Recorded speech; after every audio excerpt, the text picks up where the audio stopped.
The Indian subcontinent echoes with a rich tapestry of knowledge and tradition woven over millennia. At the heart of this legacy lie the Gurukuls, ancient institutions of learning that served as the bedrock of education and spiritual growth for centuries.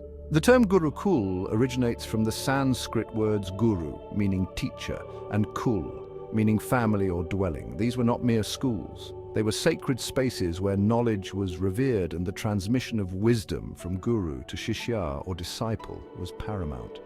Imagine young minds seeking enlightenment, drawn to the serene hermitages of sages. The Vedas and Upanishads, those timeless scriptures, formed the core of the curriculum. Life in a Gurukul was one of simplicity, discipline, and a deep reverence for nature.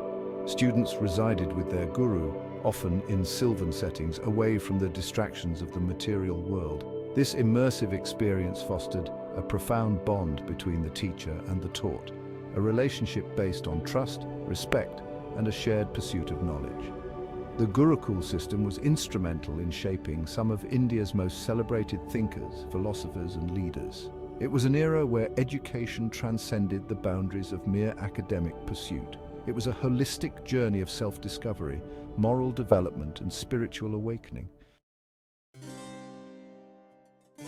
The passage of time witnessed the ebb and flow of empires, the rise and fall of dynasties, yet the Gurukul system endured. It adapted to the changing socio-political landscape while remaining true to its core principles. During the reign of the Mauryan Emperor Ashoka the Great, Buddhism flourished, and Buddhist monasteries emerged as vibrant centers of learning, echoing the Gurukul tradition. Later, during the Gupta era, often hailed as the Golden Age of India, the Nalanda University stood as a testament to the enduring legacy of the Gurukul system.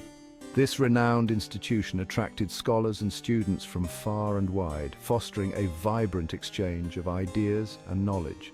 The arrival of Islamic rulers in India brought about significant changes in the educational landscape. The patronage of education shifted towards institutions like madrasas, which emphasized Islamic teachings. However, Gurukuls continued to exist, particularly in rural areas, sustaining the flame of traditional learning. The Mughal period witnessed a complex interplay of cultural influences.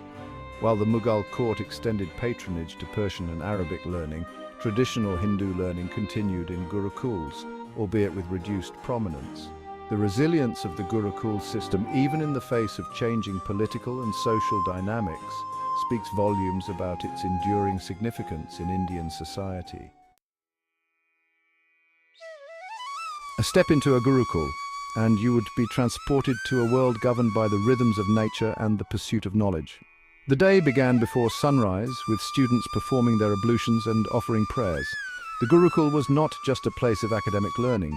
It was a space where character was molded, values were instilled, and a sense of community was fostered.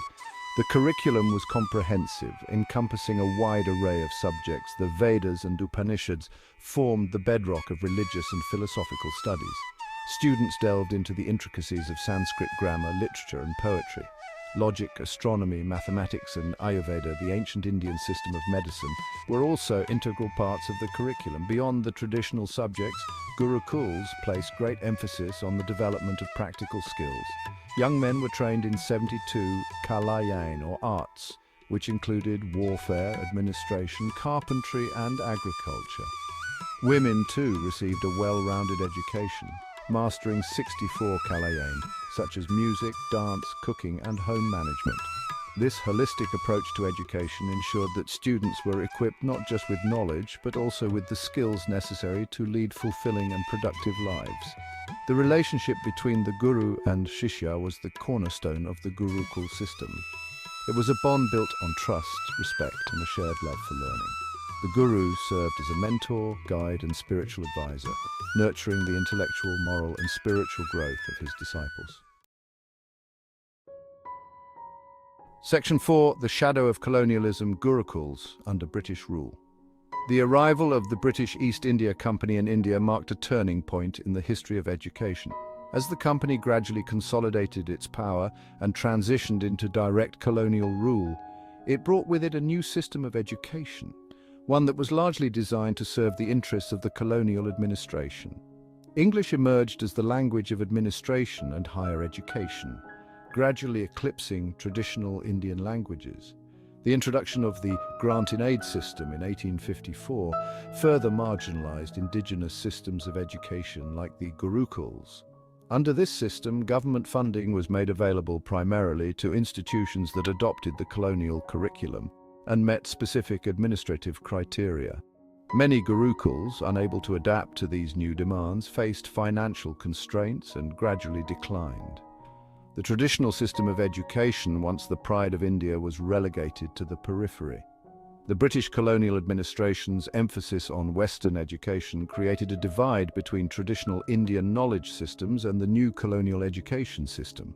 Many nationalist leaders recognized the importance of preserving India's cultural heritage and educational traditions. They saw the Gurukul system as a symbol of national pride and a means to counter the cultural hegemony of the British. Section 5. A resurgence of tradition, Gurukuls in independent India. India's independence in 1947 ushered in a new era of hope and opportunity. As the nation embarked on the path to rebuilding itself, there was a renewed interest in reviving traditional institutions and knowledge systems. The Gurukul system, with its emphasis on holistic education, moral values, and national pride, resonated with the aspirations of a newly independent nation. Several initiatives were undertaken to revive and revitalize the Gurukul system. Institutions like the Gurukul Kangri Vishwavidyalaya in Haridwar played a pivotal role in this resurgence. These institutions sought to blend the best of traditional Indian education with modern pedagogical approaches. However, the post-independence era also presented new challenges. The rapid pace of industrialization and modernization led to a growing demand for technical and scientific education.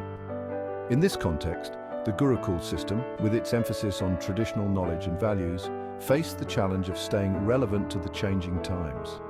Despite these challenges, the Gurukul system continues to hold a distinct place in the Indian educational landscape. It represents a valuable thread that connects modern India with its rich cultural and intellectual past. Section 6. Gurukuls. Today, a legacy endures. In the 21st century, the Gurukul system stands at a crossroads. On the one hand, it faces the challenges of modernization, globalization, and the increasing demand for specialized skills. On the other hand, there is a growing recognition of the importance of holistic education, ethical values, and cultural identity, principles that are deeply embedded in the Gurukul tradition. A number of Gurukuls continue to operate across India, particularly in rural areas. While some adhere to the traditional model, others have adapted to the changing times, incorporating modern subjects and teaching methodologies into their curriculum.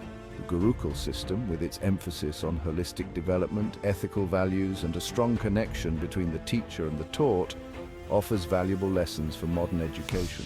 As the world grapples with the challenges of the 21st century, the ancient wisdom of the Gurukuls may hold the key to creating a more balanced and harmonious society.